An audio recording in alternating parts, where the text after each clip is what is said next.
Cosy games have very much become their own genre in the last few years, and I've been loving seeing it happen. And it's no longer just farming games as well, which gives me a sense of satisfaction.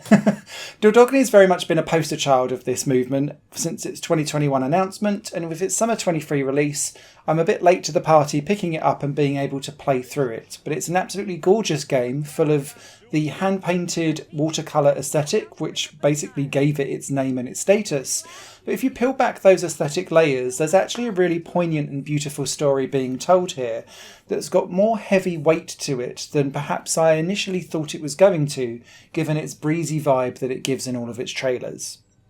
In Dordogne you play as Mimi, and you play as her both as adult Mimi and childhood Mimi too, because she's gone to clear out her late grandmother's house that she stayed as a child in Dordogne, but the two had kind of drifted apart, and so as you wander around the house as adult Mimi, the game flips between you discovering new memories through either collectibles that you've found along the way, or just having and seeing something that triggers a memory, and that takes Mimi back to a memory of her past, when you was dropped there begrudgingly by your parents, for a visit in the summer. Now, you didn't want to be there as Mimi, and it starts off quite angry and bitter, where you're not really getting on well with your grandmother. And this kind of tinges the whole you don't know what you've got until it's gone vibe that goes on with this story, because over the course of the game, you and your grandmother become much closer and form a great bond.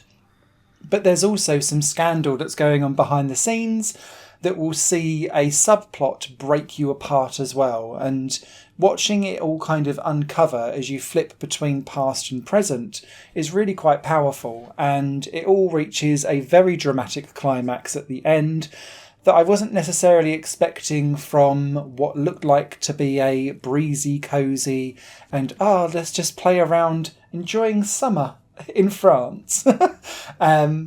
This has more depth and detail to that, and I think some people might be a bit unprepared for some of the darker themes that this game uncovers. Although Dordogne is very much a story-focused game first, and you'll spend the vast majority of the time wandering around, picking up various different things and talking to different characters and just enjoying the story, the artwork and the environment around you. Very close second, this game is a collectathon, and it doesn't necessarily pitch itself as that, but it is. And the reason for that is that in order to really get the most out of Dordogne, you'll need to be utilising several different mechanics that pop up throughout the game. You have your sketchbook, which you can fill out as like a scrapbook of your memories as you go through the game. And for each time that you go back in time to your childhood, you're able to build a selection of pages, but you can only do that using the artifacts you've collected.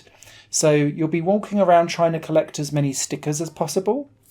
You'll also be given a camera, and that enables you to stand in various different viewpoints and take photos in a kind of 270-degree axis. You never have quite full 360 motion, and the camera controls are very basic, so it's literally a point the camera and press the button to shoot. Don't be expecting to zoom in and out and start playing with lenses and all of these different filters and stuff. It's not here. It's just about moving the camera around and enjoying the gorgeous artwork, which is fine and fair enough. You'll also get access to a microphone late in the game as well, and this enables you to start recording sounds. And it works very similar to the camera, because you'll be just pointing your microphone recorder in a certain direction. You might pick up cows mooing or insects like buzzing in the grass, waterfall just gently trickling on by. That's all fine. And then the fourth element of your scrapbook is derived from all of these different things that you collect, because it enables you to then do a haiku at the end and pick what different sentences you want to drop in to make your own poem. All very artsy, all very teenage angst, but that's part of the fun, because Mimi clearly feels like she doesn't belong and doesn't feel loved by her parents, but she equally doesn't really feel quite at home here in Dordogne with her grandmother either. But over the course of time, she gets to appreciate the fact that her mother and father don't really want her to be free and explore and be herself, whereas her grandmother is a little bit more free-spirited, I would say, so that you can go to the market and you can buy your own fruit and veg, and then she can get in the kitchen and have a good go cooking, or she can just go off exploring in the woods with a camera and just really enjoy her artistic self, which she doesn't really get allowed to explore from her parents.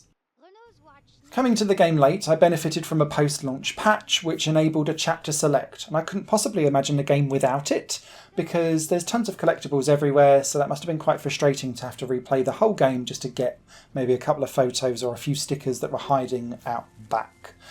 The other thing I wanted to shout out is just how gorgeous the kayak moments are in this game.